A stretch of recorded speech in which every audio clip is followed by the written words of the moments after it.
भूतिया हवेली का रहस्य। गांव से कुछ दूर एक पुरानी और सुनसान हवेली खड़ी थी। लोग कहते थे कि वहां भूतों का साया है। कोई भी रात में वहां जाने की हिम्मत नहीं करता था। कहते थे जो भी वहां गया वो लौटकर नहीं आया। एक दिन राहुल और उसके दोस्त इस रहस्य को सुलझाने का फैसला करते हैं। वे चार दोस्त राहुल, अजय, सोनू और विशाल रात के 12 बजे हवेली में जाने का निश्चय करते हैं। गांव के बुजुर्गों ने उन्हें मना किया, लेकिन वे नहीं माने। रात का सफर। आधी रात को चारों दोस्त टॉर्च और लाठी लेकर हवेली की तरफ चल पड़े। हवेली के पास पहुंचते ही ठंडी हवा चलने लगी। कुत्ते अजीब तरह से भौंक रहे थे, जैसे किसी अनहोनी की चेतावनी दे रहे हों। दरवाजा हल्के से धक्का देते ही अपने आप खुल गया। अंदर घना अंधेरा था। एक पुरानी घड़ी की टिक टिक की आवाज गूंज रही थी। हर कोने से धूल और जाले लटके हुए थे। अचानक एक खिड़की अपने आप बंद हो गई, जिससे चारों चौंक गए।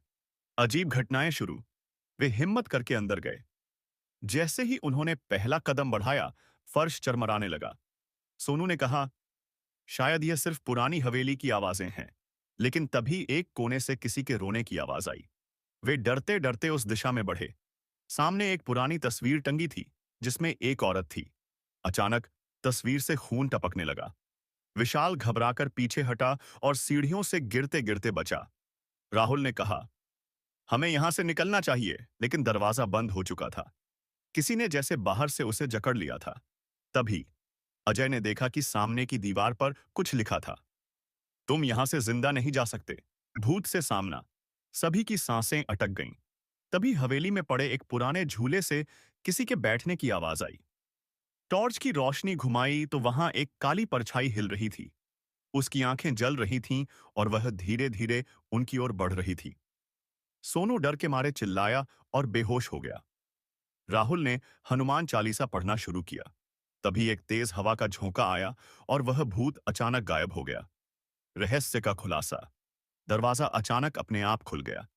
तीनों सोनू को उठाकर भागे। जैसे ही वे बाहर निकले, हवेली के अंदर से किसी के हंसने की आवाज आई। अगले दिन उन्होंने गांव के बुजुर्गों से इस हवेली के बारे में पूछा। बुजुर्ग ने बताया, सालों पहले वहां एक औरत को जिंदा जला दिया गया था। तभी से उसकी आत्मा वहां भटक रही है। राहुल और उसके दोस्तों ने कसम खाई कि अब वे कभी वहां नहीं जाएंगे।